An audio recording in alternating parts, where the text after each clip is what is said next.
What's good? What's good, everybody? Welcome back to another episode of the Urban Platform Speaks. Make sure to like and subscribe as you tune into the channel and check out the content, right?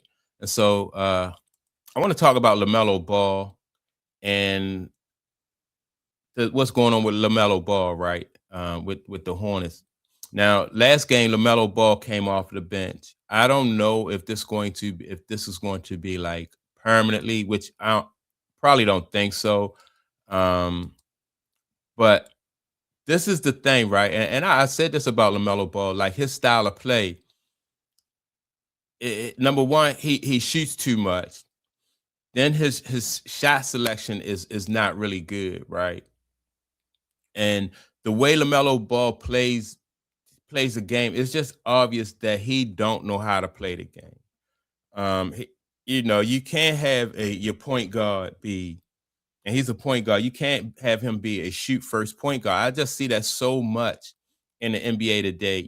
Like these guys, their point guards have the ball and they just shoot anytime they want without any, they'll run a play every now and then or pass the, and pass the ball to their teammates, every other time, every 2 or 3 times down the court. But for the most part, they're trying to get their stats. And they don't know how to play winning basketball. And so when LaMelo Ball came to the league and he had some success, I think he got too comfortable too soon. Like what you want to do once you get to the league is you want to learn how to play the game. You want to learn how to be successful and make your teammates better, especially as a point guard. You want to do that, but you don't see that with point guards no more. Wanting to, like every year wanting to get better, and getting better don't mean like you as an individual. Getting better means knowing how to like I said, make your teammates better and affect the game. And I'm not seeing that. I don't see that with LaMelo Ball. So that's part of the reason why the franchise is not really happy with him, because these guys think that they are superstars when they really don't know how to play the game. And so I was listening to the Run It Back podcast, and DeMarcus Cousins, like anytime he make comments, like he's always he don't ever ask the players to like hold themselves accountable, right? He always talk about like what the organization, he looks at it from the organization point of view, like what y'all not doing for the players or what y'all don't give the players. But the players, they're like, this is your career. And take, I think as a player, you would want to take as much control over your career as you can. And the way you do that is, like I said, you learn how to play the game. That's how you make yourself valuable. You don't, like, anybody can shoot and anybody can score. But when you start to make the people around you better, and you start to learn how to play the game like on a mental level, then that's what make you more valuable. Like everybody who come to the league has been a superstar either in college or on their high school team. So everybody can shoot and score. But now it's about like your knowledge of the game, that's where you want to pick up. The physical part, like I said, everybody do that. But let me go to what Run It Back podcast was saying, and DeMarcus Cousins, because he never really he never calls for the players to hold themselves accountable, which I think would be the key to success in the NBA, is just hold yourself accountable. You can't control what the organization do, but you can control what you do. And so here we go. Slow clap to the Pacers, finally snapping that 13-game skid. A little win over the Hornets, 114-112. A lot of information in this. Pascal Siakam with 30 and 14. TJ McConnell, season high, 23, 8 assists off the bench.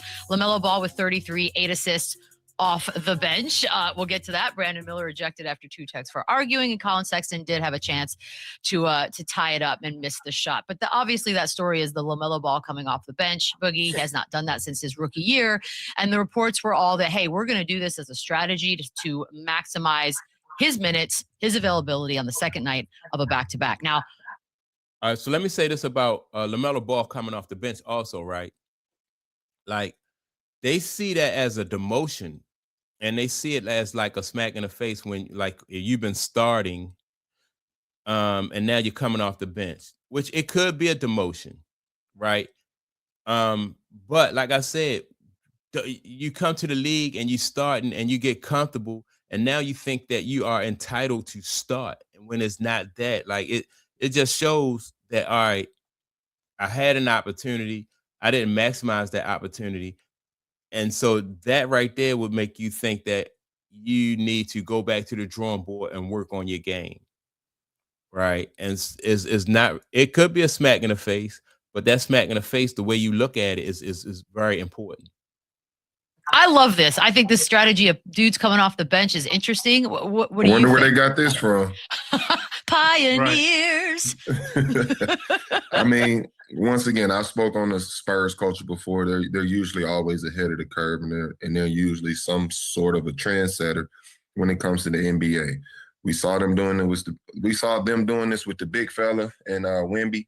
You know, making sure he's healthy, making sure he can approach these back-to-backs the right way and looking at it long term. Cool. We now see other teams starting to copy that blueprint. And we'll see. It may be something that continues to trickle out through the rest. Now, sending people to the bench, I don't think I think that's a whole different situation between Wembanyama and Lamelo Ball, right? Because Wembanyama, they're restricting his minutes because they don't want him to get hurt. LaMelo Ball going to the bench and coming off of the bench is because they want to get a certain kind of production from him, right? If you come off of the bench, you have the opportunity to see like what the team is needing, and then you have an opportunity to to adjust to what the team is needing. If the team is not really in a rhythm, then coming off the bench, it's your job to get the team into a rhythm. If the team is struggling defensively, then you know that to come on and provide that defensive energy, right? But and so that they're trying to teach LaMelo Ball, in my opinion, and show him, from that perspective. And I think this will be, like I said, depending on how he look at that situation, it could be a learning situation for LaMelo Ball.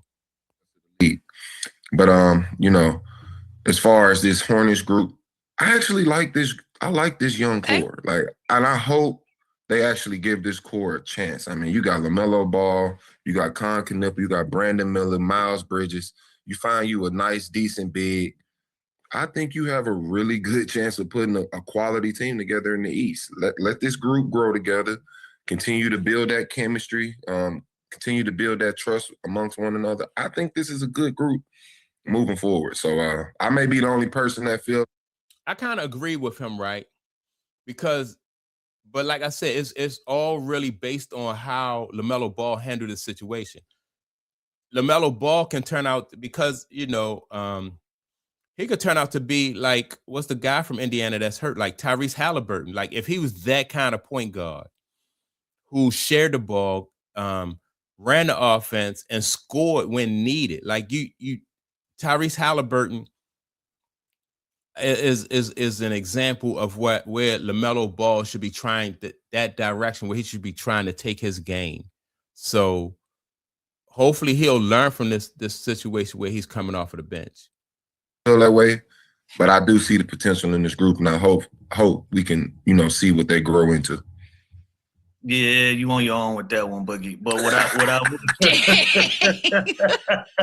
because I like them all as individual players. I think they all can play. Everybody that you just mentioned, they all hoopers. I don't think they mix well together. Con Knuckle is the only new guy in that mix. Other than that, we've seen what the rest of those guys do well together, and it just haven't worked.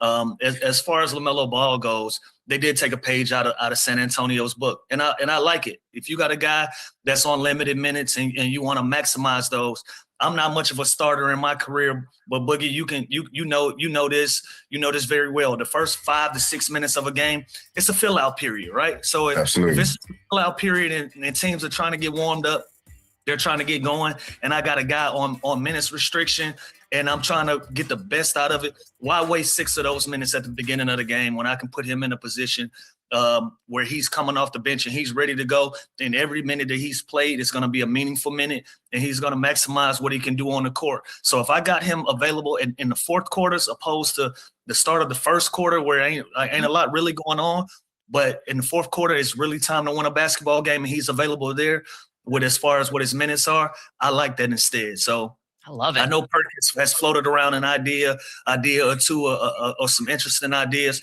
I know that. Yeah, what do you make of that, by the way? Listen, the league does some weird things, and organizations, they do some weird things when it comes to the business side of basketball. I don't know if this is necessarily the scenario to make that case for it. So, Perks said something.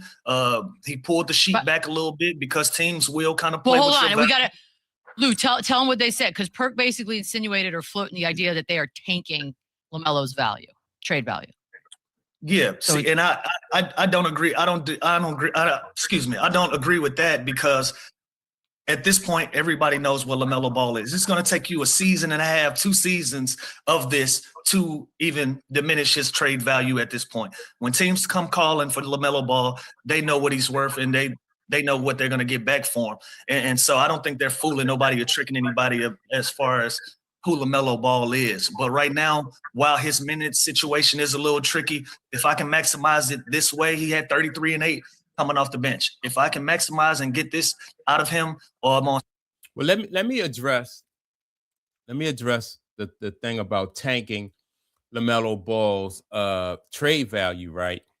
And like I said, if like people can't tank your trade value if you study the game, you know the game, and you getting better. Like they can't. Only way they can tank your trade value is if they don't play you at all. But if you maximize those minutes, whatever minutes you get, whether you're starting or whether you're coming off of the bench, and you maximize the opportunities that you get.